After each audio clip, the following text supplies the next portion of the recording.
Hey, welcome. You are, of course, tuned into this week's episode of AI Africa if you are just joining the show right now. And we are talking about artificial intelligence. It is the latest talk, or rather the latest talk right now in the AI arena today, of course, being the potential deal between Apple and Google. Apparently, Apple is in talks with Google to build its Gemini AI engine into the iPhone. And a lot of people are commenting on that deal, and they're saying that if it is true and if this deal does actually go ahead, it could lead to a potential shakeup of the AI industry. So as AI continues to dominate the narrative here for its transformative properties for economies and businesses, how has Africa's state of readiness in AI improved in the recent while? I'm joined by Professor Mark Nasila. He's the Chief Data and Analytics Officer over at FNB Chief Risk Office, also Charity Wayua, the Director for the IBM Research Africa, Vaughn Naidoo, General Manager for B2B Technology at the MTN Center for Excellence, as well as Venolan Naidoo, lawyer at Fasken law firm, who also joins me in studio. And gentlemen, to the both of you, thank you, and thank you also to the guests joining online. Charity, I'd like to begin with you to perhaps set the lay of the land from a research perspective, because I think that 2023 was quite a game changer for artificial intelligence, or generative AI to be specific, because of the Microsoft OpenAI deal and ChatGPT and all its transformative capabilities. Since then, we've seen a number of companies innovating a lot more in the space, or saying that they're innovating a lot more in the space. It's been interesting, particularly when you listen to company results, with CEOs themselves making sure that they emphasize AI several times on investor calls, just to appease, as it were, their stakeholders, that they are in step with the current and the future. One contrasts what we are seeing globally to what we are experiencing here in Africa, and you kind of get the feeling that the same emphasis is not being drawn on the continent. Would you say that that's accurate, or are you seeing a lot of traffic in Africa's AI space right now? Thank you, Fifi. And let me start by sharing some results from a study that IBM did on CEOs last year, and CEOs specifically here in the continent. So their top priorities when it comes to business is really enhancing their customer experience, productivity, and profitability. And they join their counterparts globally in articulating that they believe the competitive advantage will come from AI specifically, and of course, generative AI, as that is currently what we are very focused on. So I think businesses understand the potential.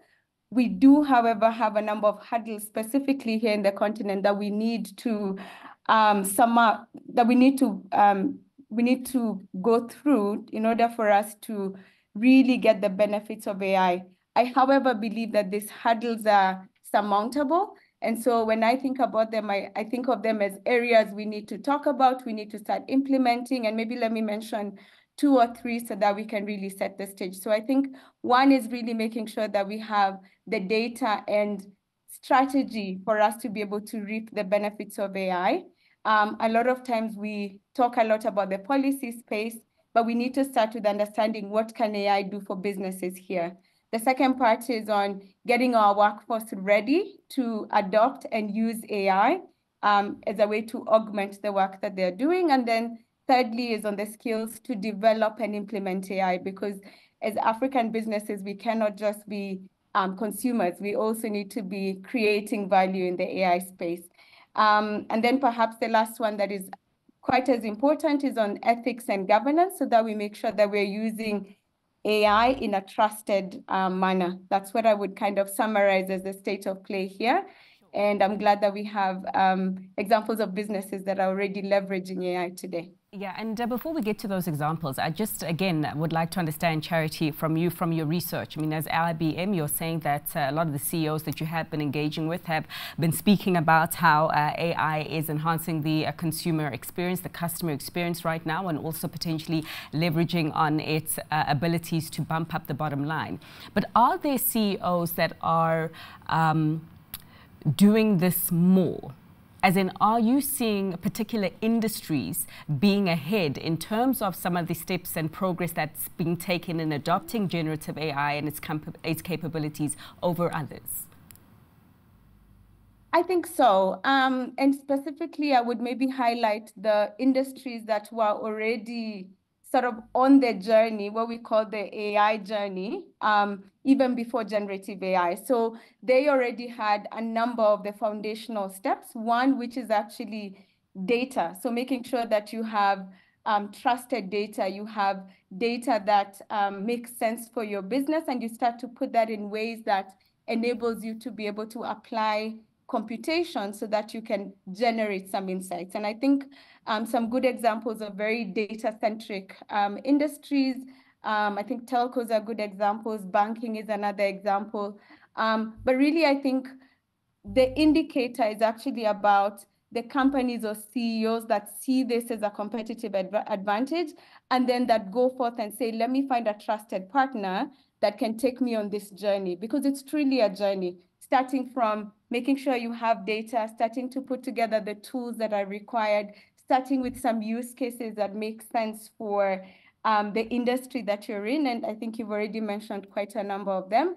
And then starting to, what I call experiment, of course, within the required guardrails, etc., but starting to experiment so that you see business value, but also you bring your entire workforce with you. I'll tell you at IBM today, when we say we are building generative AI for companies, we are also using that internally. So when I give you an example about a chatbot for customer service for HR use cases, these are things that we are also building and testing internally at IBM, and our employees are also going through this journey with us.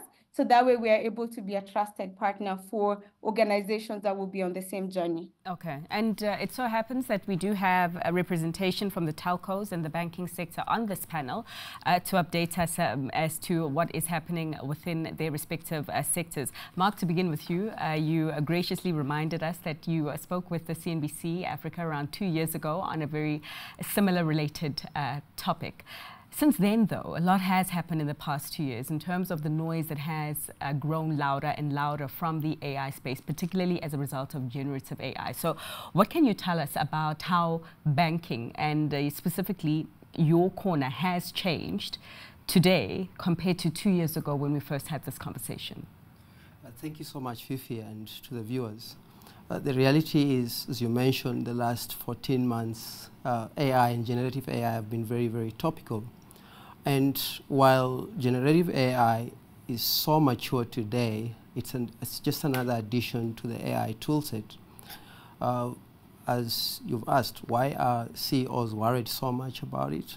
Obviously, first one is to deal with the current reality, to navigate it, ranging from global challenges, interest rates we're seeing. Customers today want customized experiences, emerging risks, as well as the legal landscape is changing. The banking sector has positioned itself through this reality by making sure AI is at the center of driving efficiencies, repurposing people to making sure they keep up with some of the challenges we're seeing. Our customers today are going through a lot of challenges, and we have to be there for them more than before.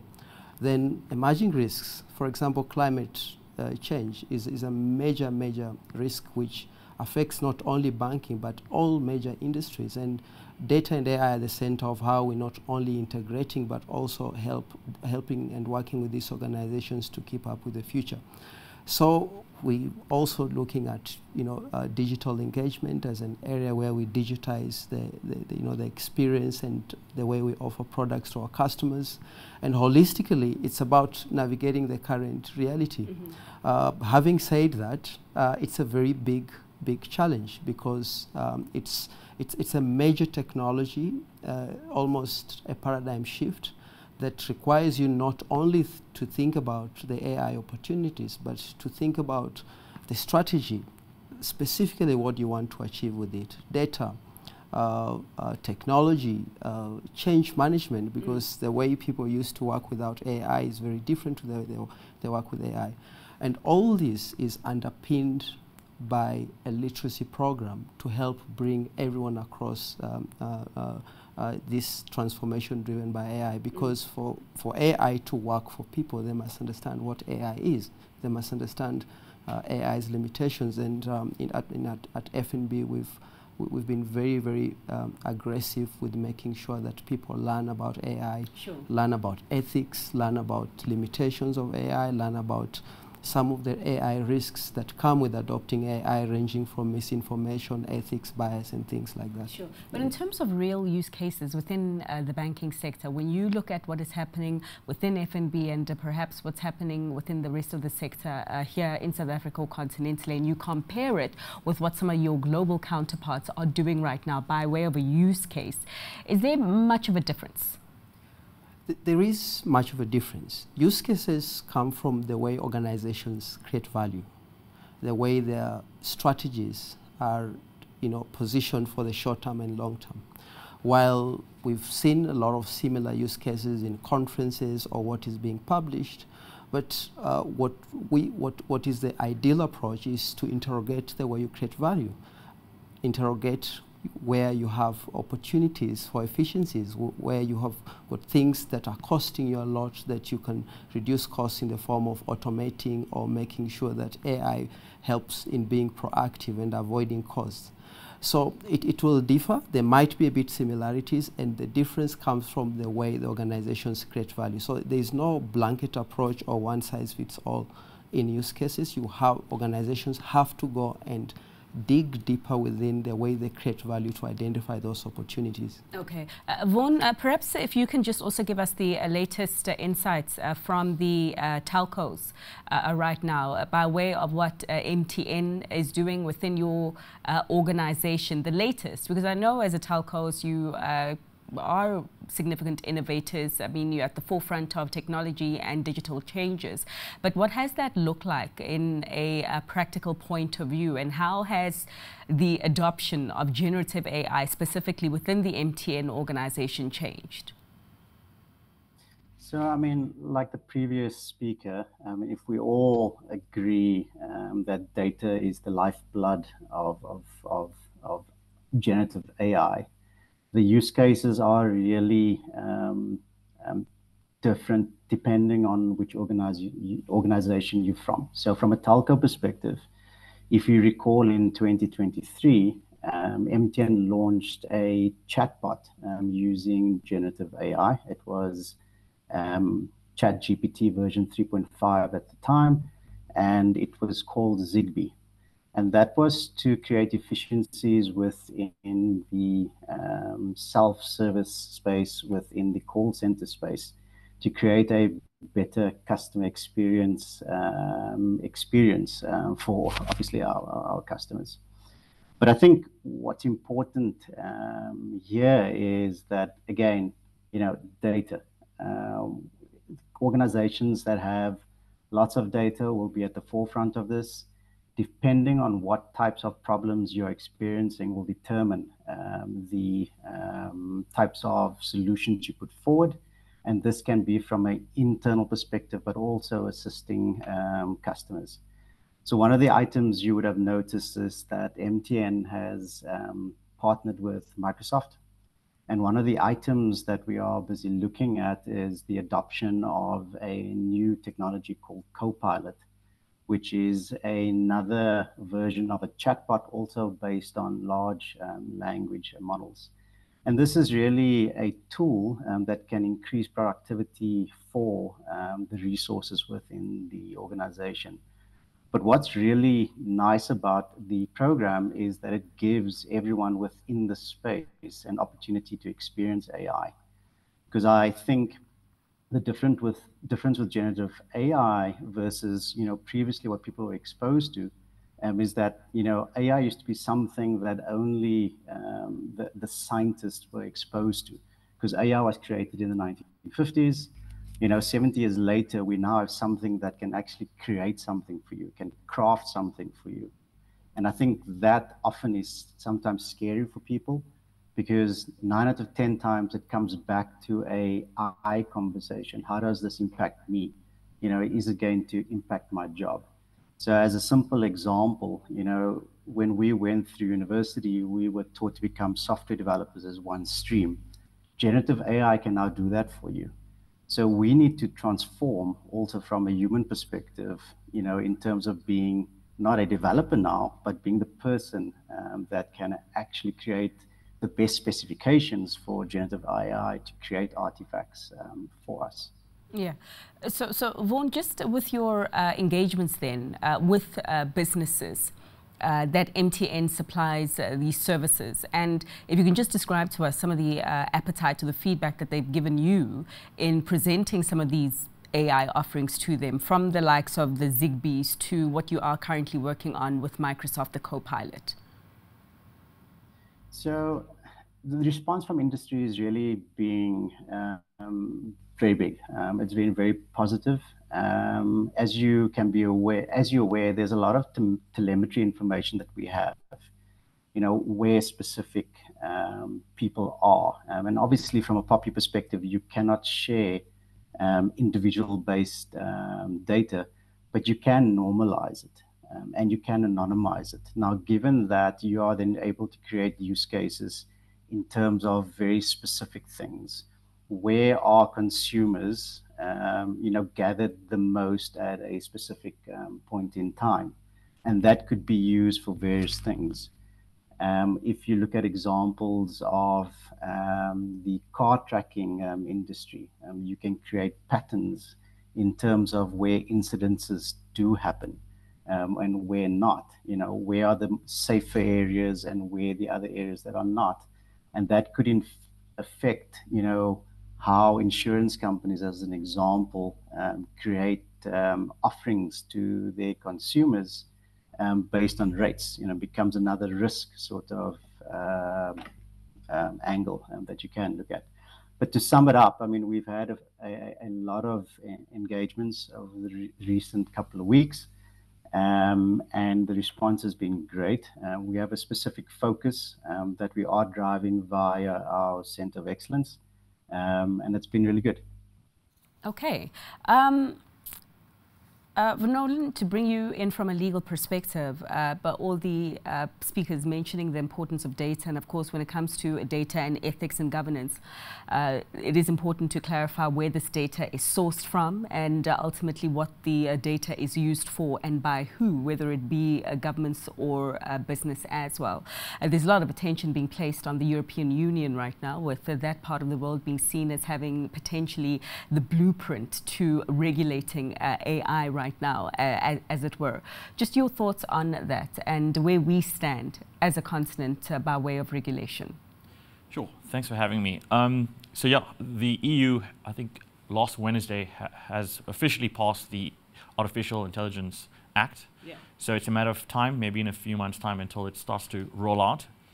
And yes, it is or will be, I think, the flagship AI legislation, given the fact that our POPIA was modeled out of the EU's GDPR. I think many countries will follow suit, take the structure or framework of what the EU has done. It interestingly looks at AI regulation from a risk-based perspective. So instead of having a one-size-fits-all, it looks at AI systems that are high risk, medium risk, and low. It also has a category called unacceptable risk. So given the category that an AI would fit in, then there's applicable criteria and regulation. So yeah, it's a matter of time, in my view, until we do have it in South Africa. You mentioned before the data aspect. So yes, AI is in South Africa for the organizations that are using it is using a lot of data. So we obviously have the POPIA legislation that regulates personal information. So obviously, if one is using an AI system, you need to comply with POPIA and all the requirements that go with it. So yeah, I think for now, one needs to look at of course, the ethical aspects of it. One needs to also look at the impact or what's happening in the EU, what's happening in America. I believe there's some movement in America. There's some bill happening in Canada.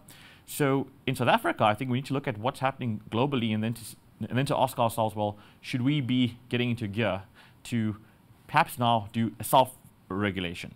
until South Africa has laws that would govern AI use. So I mean, I would indicate to organizations to think of creating policies on responsible AI use. Also, the responsibility when developing the AI, it happens from the development, but also the use. And yeah, I think from that perspective, we need to look at that to mitigate risk, because there will be issues, especially as we shift further into AI.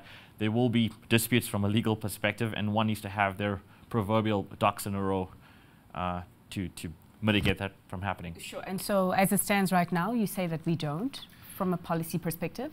So at the moment, South Africa does not have any legislation per se that deals with AI. But we do have many pieces of legislation that would have an impact. So I mentioned POPIA.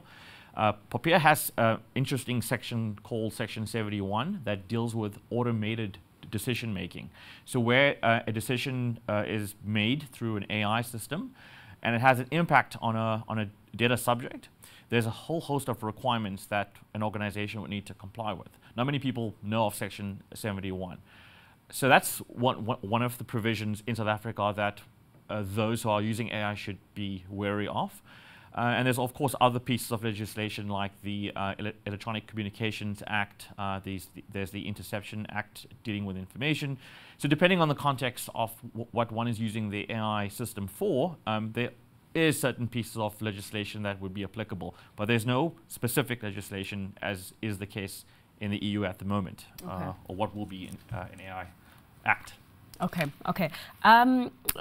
Just as we wrap up, I would like to also get to your respective thoughts, and specifically the budgets that your organizations right now are putting aside for AI. Charity, you mentioned that there was a lot happening internally over at IBM, the solutions that you were creating within the organization for your clients. If we talk in terms of budget appropriation, how much are you guys setting aside for AI in the foreseeable future? I think that's a difficult question to give in terms of a specific number. I think what I would give you as an indicator of how we have prioritized AI is, we're a hybrid cloud and AI company. And so we're building AI tools that support companies in terms of how they run their businesses, but we are also infusing AI into many of the existing solutions that IBM has. So I hope that gives you an indication that it's very high up in our priority because of our understanding of how much productivity it can unlock for the world. I think the number that is given out there is about $16 trillion by 2030 globally, and we certainly want to be a significant portion of that. Okay, okay, so it's important. It's important. And Mark and also Vaughn, the same questions to you. In terms of spend, I mean, in running your specific respective division, when you have conversations around budget with your respective colleagues who are at the table, what are you saying about how much you need for AI as an organization and how much you're willing to spend right now? So it's difficult to go to the rand value, but it is a priority. Okay. It's a priority for us. In fact, we've invested a lot, for example, in making sure we drive literacy across the organization. And this literacy is important because we want to help people work with AI to be comfortable. Our infrastructure is modernized. The ability to handle a lot of data, enable our data scientists to train complex algorithms, solve some of the challenges. But before that, we're also investing a lot of time and resources in identifying the right opportunities. AI must underpin the overall strategy, but also it must help us drive efficiencies as well as innovations. And this is all a part of making sure our resources are helping us at being ready. So we've basically looked at all the building blocks of being ready towards being an AI company. And we're doing well in risk management. A lot of our processes, especially the due diligence processes, are automated today. So our investigators today work in a totally different way. They're focused on tasks that require thinking and not necessarily doing. And all these building blocks are helping us drive maturity as we now scale our use cases into customer-facing use cases. Okay. Yeah. Vaughn, a similar question for you. I mean, feel free to give us a ballpark figure, or also like the other speakers, just to show us just how important it is in terms of where exactly it features on the agenda. But a two-tailed question for you, just given your partnership that you did mention with Microsoft. I mean, as a telcos, I think that investments from the sector into perhaps AI local companies is something that will be watched quite closely. So notwithstanding the deal that you do have with Microsoft, what can you tell us about perhaps any other potential partnerships that you do have with local companies, and whether we do here in South Africa or on the continent are bringing something to the table by way of invention? So I think twofold. The one is it's very difficult to quantify the budget, and it's not because it's not high up on the priority list. It's just, remember, depending on your context of AI, it could be that you take into account the big data lake that you have, the resources in terms of the data scientists that are creating these machine learning sort of algorithms and supporting. I think, from an MTN perspective, AI is very high up on our agenda, very high up on the priority list. There's a lot of budget going into creating awareness in terms of also, educating and making people familiar with AI. These AI models have been used for a very long time to make sure that the ARPUs, expected from consumers are there or can be increased. But what's more important is that there's now a transformation that's happening, that we used to look at AI from an internal perspective. We're now looking at it from a commercialization perspective as well. Not only just to improve customer experience, but also to create solutions that we can take to market to improve the bottom line. In terms of the second question that you spoke to about partnerships, I think there's another angle that you have to look at as well, that says anything that generates data is a prime example for AI to transform. So one of the other items that is close to MTN's heart is obviously IoT. So with IoT, you have specific use cases that could, form within the mining arena, in the agriculture arena. So as an example, you could be tracking animals. Based on the fact that you are tracking animals, you have data in terms of, where they are, the temperature, the health, are any animals being lost? And that there you are then able to create a ROI for customers. So the partnerships, may not necessarily be directly on AI, but it could be adjunct or adjacent that says we've got solutions, we've got the data, and for that we now can mine it. And we are in the process of how we can commercialize those elements. Okay. I suppose it was also a question just trying to seek if Africa is going to be a serial importer of AI and all its inventions. I mean, a lot of people are saying right now that it's NVIDIA and the rest, or whether we do have a chance or stand a chance of perhaps contributing to the export potential by way of some of the inventions that do come from the continent. But Venolan, if we wrap it up with you and actually tying to the import-export theme, one could argue that China, the US right now are serial importers and exporters of a lot of these inventions in their own right. Except one can also note the ramifications sometimes that do happen, particularly at a government and policy level for whatever reasons, but the cases of Huawei, for instance, and now TikTok are coming to mind. Just your thoughts on that and the prospects or the threat of perhaps a similar fallout that we are seeing between the US and China by way of what is happening in the tech space, happening here on the continent. Yeah, I mean, that's quite interesting what's happening between the US and China, especially there's this AI race happening in the world. And of course, we know China is leading, and as well as the EU. So South Africa and Africa needs to obviously understand that we need to jump on this AI wagon, if I can call it that, and push with, education, ensuring that we're able to create, AI systems that it's built in-house, as opposed to using products from the big tech. Now, of course, at the moment, we need to rely on Microsoft and Google. They are leading the game in this industry. But I think as time goes on, as things unfold, we need to look at ways in which we can actually develop these systems.